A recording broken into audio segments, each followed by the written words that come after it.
Hey guys, hello again and welcome to Cowbell Farm.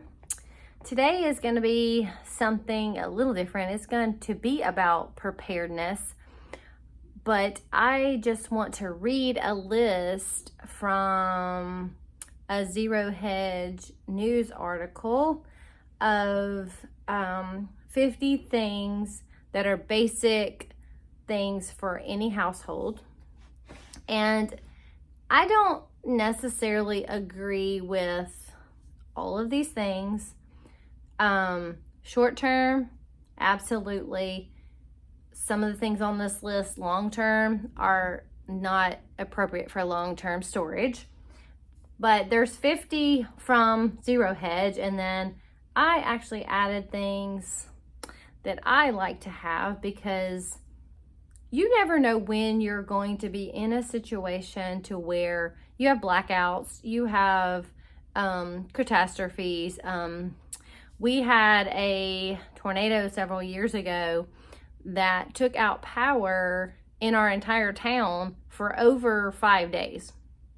And the thing about that is no one could use debit cards at any of the stores or anything. Like the feed stores, you had to have cash in order to buy anything when the grid of the town was down for that amount of time until they restored power, which was literally 5 days or something to the science of that. There were generators that people had to run their freezers and things like that at the grocery store, but without cash, you couldn't buy anything. So just so that you don't have to go out in a situation like that, these are some of the things that are just, I guess, power outages. If there is any type of, this one's actually entitled Prepared for Election Chaos. So if there are any kind of ups and downs, upheaval, civil unrest during that time, which, you know, I don't remember there being a time where it was kind of scary to have an election and you knew that either party, there could be catastrophes that happen either way because of this divide, this great divide that is in our country at the time. So you don't know if there will be civil unrest and chaotic things that go on, or people looting, or people just, getting furious because the person they didn't want to get elected got elected. And I've really never seen it down to, except for the past couple of elections. Get down, Roscoe. Down. Sorry, he got in my chair. You don't get in that chair. I'm sitting right here and he still did it. It's my puppy. But I haven't seen just the violence that has happened over the past couple of elections, just with people being so angry and also uneducated. I don't care who you vote for. If you have researched it and that is your opinion and you really like that candidate, and you know what all they stand for, but do not tell me you're voting for someone just because of a certain reason, because they're a certain color, because they're a certain female, male, just because they did a good job last time, just because, do your research, be educated, and have a brain about your decisions, whatever that may be.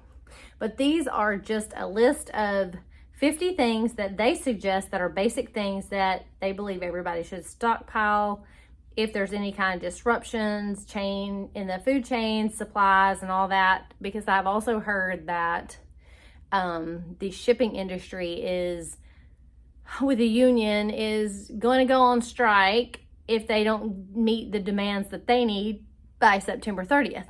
If there is a shipping strike, then that means nothing would be coming into port. A lot of things would not be getting here, and we wouldn't have certain things, or grocery stores wouldn't have certain things, or even think Christmas presents or anything that you order, you don't know. So, go ahead and get things like that. If you need something that is urgent, go ahead and get it now, just in case, because even price hikes, like the price of these things on this list would have cost you probably a third of what it's going to cost you now if you would have gotten it a few years ago.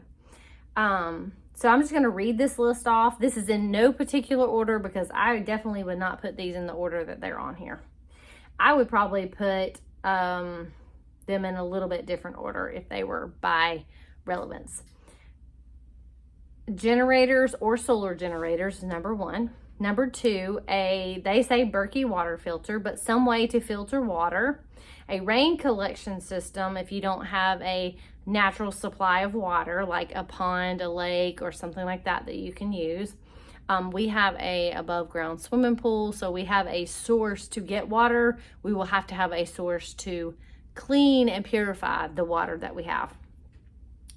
A large emergency medical kit, rice, and I suggest not getting white enriched long rice. I suggest getting rice that is either jasmine or is it basmati rice, something that doesn't have like no nutrients and then they added stuff to it. Those are naturally more rich in minerals and vitamins or whatever. Canned soups or can your own, canned vegetables or can your own, canned fruit, canned chicken, types of meat. I keep salmon, tuna, and things like that on hand. You can keep, you can even do Spam and things like that for tight budgets. I wouldn't recommend just eating those, but they're full of preservatives. But for worst case scenario, sure, all those would be fine. The tuna and salmon are not processed, so those would be good. Peanut butter, jars of peanut butter, salt, sugar, powdered milk, bags of flour, yeast, lots of extra coffee if you drink it, buckets of long-term storage food, or pack your own. It's cheaper to pack your own, I promise you. It is way easier to pack your own. We do this here and we have buckets and I put into Mylar and we use that. Someone keeps calling, that's why I'm hitting if you see me reaching up there. Lots of vitamins, and don't just get crappy vitamins. If you're gonna buy vitamins, buy real vitamins that are not full of sugar, that are just real. Lighters and matches, candles, flashlights, lanterns, plenty of wood to burn if you have a fireplace or something like that. Be stocked up on wood, extra blankets, sleeping bags, of course, ammunition, fans if you live in a hot climate that you can run, like smaller fans that you can run on a solar generator or something like that, something that's not going to pull tons. If you can't use your air conditioner or something, like, you can use that. Hand sanitizer. I don't use hand sanitizer. I use soap and water, but in a pinch that would work. Toilet paper, extra soaps and shampoos, extra toothpaste, razors, bottles of bleach, battery powered radio, extra batteries, solar chargers. We have these little My Patriots solar chargers that we use. And I think they're fairly reasonable, but they just, like, you can recharge little things on it, and you can hook it on a backpack when you go hiking and stuff for your phone. That's kind of what we had them for. It's just a good backup. Trash bags, tarps, pocket knives, hammer, an axe, shovels, work gloves, lots of warm socks, seeds for a garden, canning jars and lids for extra stuff, extra supplies for your pets. Please don't try to scavenge for food later. Go ahead and stock up for your pets just like you would someone else.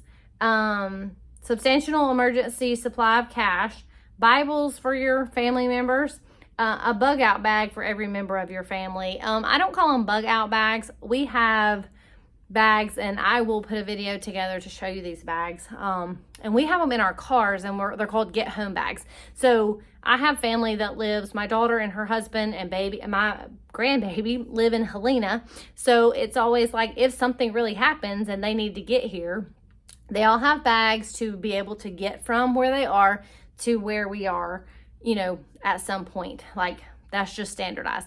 Also have a contingency plan with each of your family members to get somewhere, or have a safe place to everybody to meet up if something goes awry. Like, everybody come to such and such house and that's where we're going to stay and do everything. The things that I have listed on here, because they're more long-term, is any off-grid, non-electric help would be great, because during power outages, running a generator is not the most economical thing that you can do. And if it's like a real serious grid down type thing, you're not going to get gas from a gas station after a while. It's just not going to happen. So thinking of hand grinders and grain mills that you can crank with your hand. I have some from Lehman's. I have a mill grinder, grain grinder, and things like that. Do not get cheap ones, because I've had cheap ones and you will die trying to use them. They hurt so bad and your arm is dying and they don't work that great. So just invest in the good ones. Don't try to get cheap, just junk.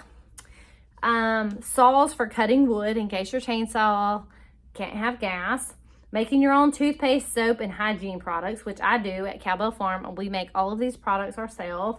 Vinegar for cleaning and canning. You can stock up on vinegars, white vinegar, apple cider vinegars, things like that. But we make vinegars here also for other things like hair rinses and things. I make a floral vinegar.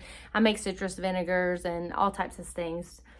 We make apple cider vinegar when we have apples, but the last few years our apples have just been not so good. But in Alabama, you don't really get great apple harvest. The squirrels get them before they're really ready, and then all I'm doing is feeding squirrels most of the time. Whole wheat berries for long storage. So like flour is good to have stocked up to make bread and mix with whole wheat berries. But if you buy the berries, like, they last for eternity. Like, if they're stored properly where nothing can get into them and bugs hatch out in them and all of that stuff, like if they are in an airtight container or in Mylar or something like that, then they will last for forever. 30 years plus, and I emphasize plus on that. I am not one who throws anything out, even if it says it expired. I'm still eating food from 2017, 2018 that are in cans. So it's not a big deal. If it is bad, it's going to smell bad, most likely. You're not going to be able to open up a can and it not be moldy or something wrong with it. If it smells rancid, please don't eat it. But, they're made to last a really long time. They just don't want you to know that. Books on self-reliance, herbal remedies, fermentation, bread making, and all kinds of stuff like that, in case you don't have access to internet at some point. Herbal medicine, how to grow and use these items, not just put them on your back shelf. Like, figure out what the ailments are in your family that are most prone to what goes on in your house. Like, do you get colds more often? Do you get the flu more often? Do you get headaches? And focus on starting a basic little herbal medicine cabinet with the things that benefit you the most and herbs that are readily available in your area, because I live in central Alabama and I can grow a lot of things, but then there are some cooler type herbs and some tropical herbs that do not grow here very well. So there is something for every place that you have. There is something that is known and grown in that area for that climate that will do the same thing. There may be 52 herbs that do the same thing, but they just grow in different places. So don't get set upon someone just saying it needs to be this herb. There's lots of them. Also, entertainment. Bored kids are not fun. Like, they're annoying. So puzzles, board game, cards, coloring books, crafting items, and I'm sure there are many more things that we could add to this list. We have things like for outside, yard Yahtzee and darts and things that we can do to beat the boredom if the power's out. Like, we have like these little heavy little throwdown bases for all kinds of different ball games and things like that outside that we do occasionally.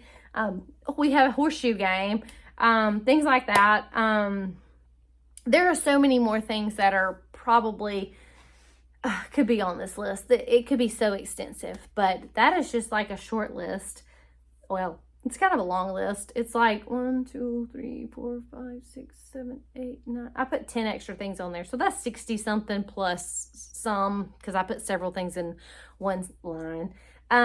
So 60, 70 things right there to choose from. Storing properly is the main thing. Batteries, I have batteries on here. I've got batteries from, oh my gosh, like that say they expired in 2014, but I got them in baby toys right now and they're working fine. So as long as they're not corroded, you don't want to put that into anything, but they're still, they may lose their power, their potency more often, but they will work in a pinch. Extra flashlights. I know I said flashlights, but we can never have enough flashlights. Like, I don't even know how they go MIA, but I hope to do a get home bag introduction of what we put in these. And it's not something that you have to follow what I put in there. It's also just what works for your family. Your family may not like peanut butter and crackers, but those are things that can go in this bag with some bottled water that could get you somewhere if you pack it in each of your bags and you have to go, like a 40-minute drive could take you a day to walk, you know, maybe 2 days. So just doing that, hopefully we would have a heads up if something like that happened. But I had friends that got stuck in their cars during the snowstorm, you know, like 8 or 9 years ago, and they were in Birmingham and they couldn't get back home because the interstates were completely shut down. So they literally had to sleep in their cars. And so you definitely, I always say in the winter, have extra blankets and jackets and extra socks and things like that in your car at all times, along with bottled water and some snacks. Like, that's just a thing that I do. I always have snacks in my car because you just never know. And I don't want to be caught somewhere and not have those things. Give me a comment below. Please list some things that you would like to add to this, like that would help us in this list. If you have any ideas, please leave them in the comments. I will link this article and I will copy paste this list to the description beneath this video. Thank you, and you have a blessed day.